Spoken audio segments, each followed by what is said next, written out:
quero ser o teu porta-voz. E eu te pediria ainda, Senhor, que os olhos de ninguém estejam voltados para o que fala, mas para aquele que diz. Que os ouvidos de ninguém estejam inclinados para ouvir a voz do homem que te representa, senão para ti mesmo, porque tu vais trabalhar nesta noite, Senhor. Tu vais trabalhar. Pai, eu quero te agradecer agora pelos milagres que vão acontecer esta noite. Eu te prometo, como eu já te disse antes, não haverá nenhuma manipulação humana, mas há uma liberdade aberta para ti, para que tu trabalhes, porque a glória será só para ti, Senhor. E concluindo esta oração, Senhor, e preparando-me agora para entregar a tua mensagem, deixa-me que eu te peça, visita os teus filhos agora com muita graça, com muita unção, Senhor, e dá que os teus filhos comecem a falar as línguas dos anjos. Senhor, eu te peço que haja uma renovação na área do Espírito Santo, das línguas estranhas, dos dons espirituais. Eu te peço que haja um mover livre, desimpedido. Tu és Deus e nada pode impedir o teu operar, Senhor. Oh, querido Senhor, do outro lado deste ginásio, em uma área que não está ao alcance do meu olhar, mas da minha voz, eu te peço, sacode as vidas através dos meios modernos de comunicação, a internet, o rádio, a televisão. Manifesta a tua glória, ó Deus, e aceita o nosso louvor e a nossa gratidão, por amor de Jesus Cristo. E agora o teu povo vai pronunciar 3 améns. Um é dedicado ao Pai, outro é dedicado ao Filho e outro é dedicado ao Espírito Santo. Primeiro amém. Segundo. Terceiro.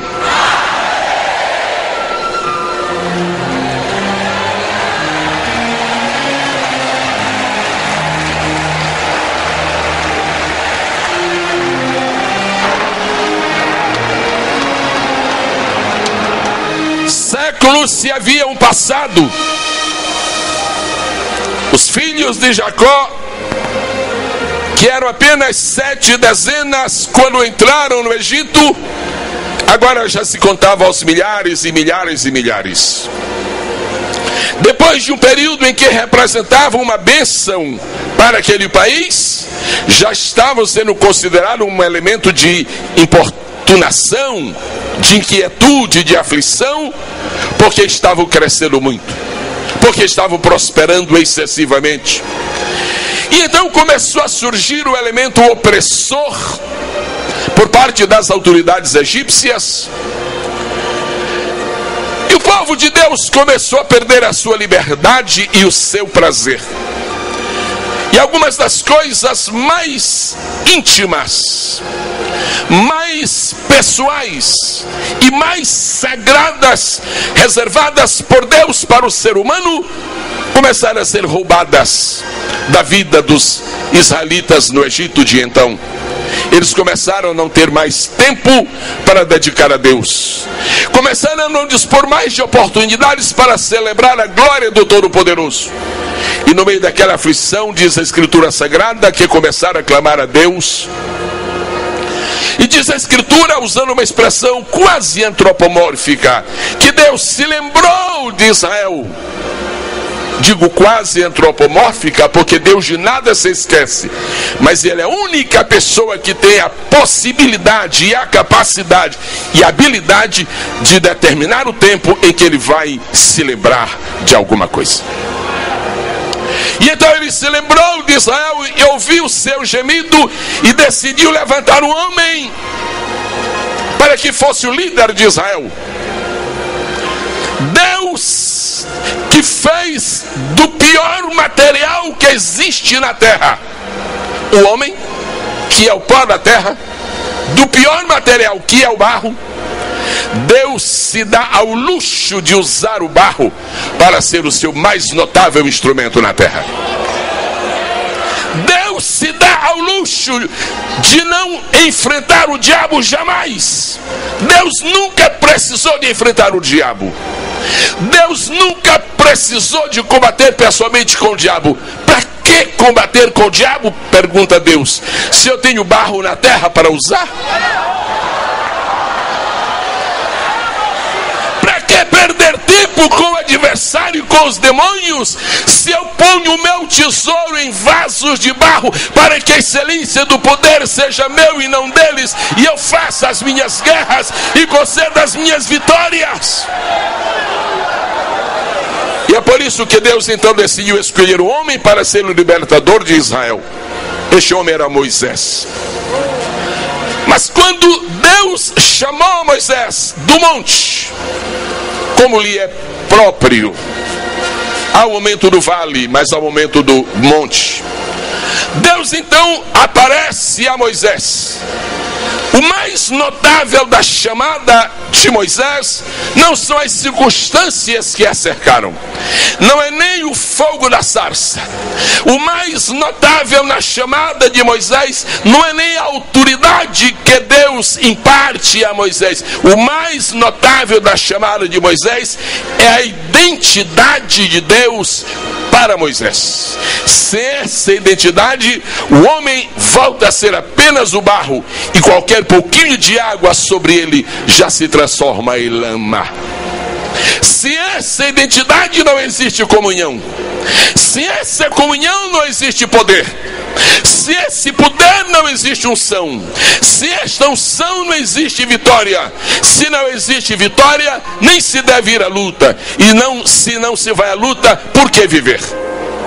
Então Deus decidiu identificar-se perante Moisés, e Deus deu duas identidades para Moisés.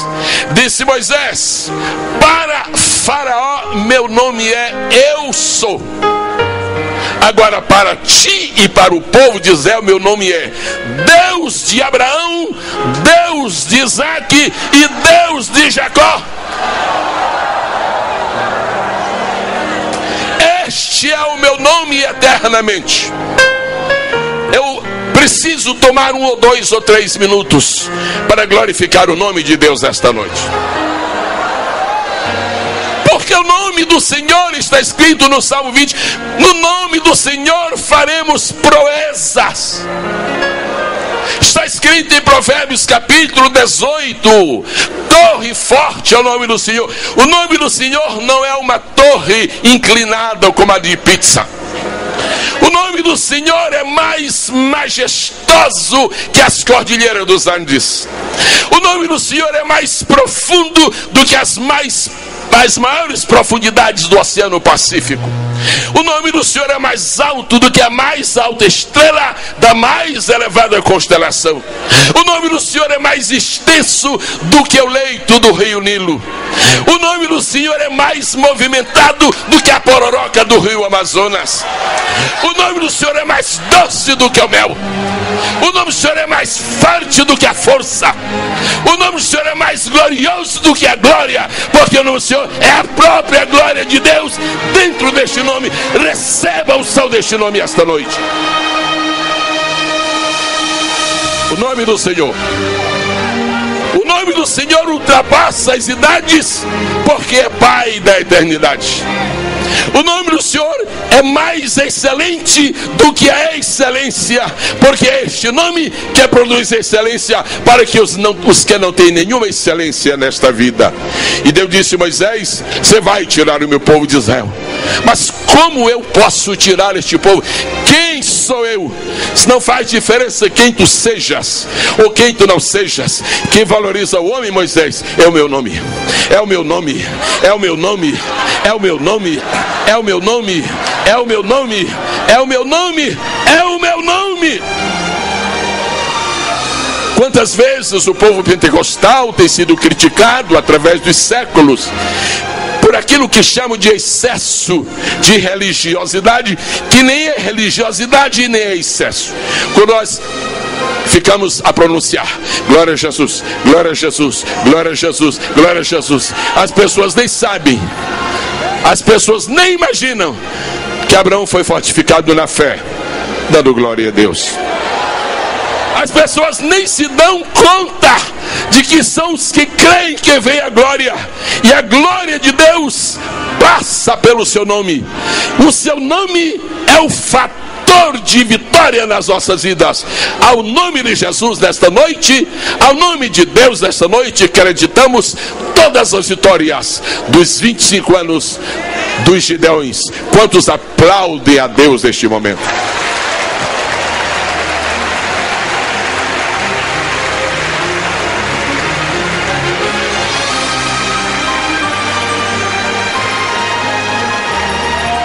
Os nomes de Deus, estamos tão acostumados a saber.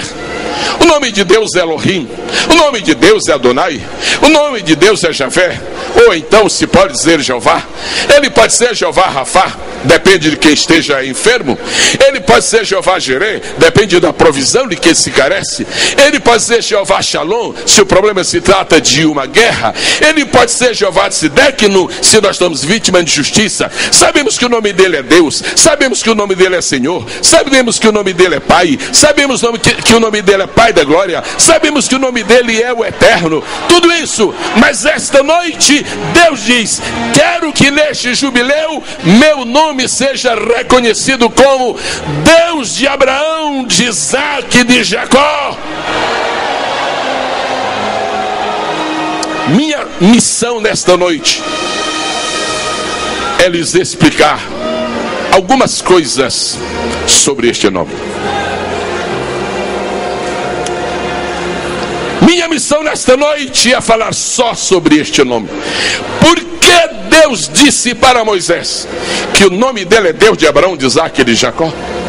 E neste capítulo 3 de Êxodo, 3 vezes Deus diz: eu sou Deus de Abraão, de Isaac e de Jacó.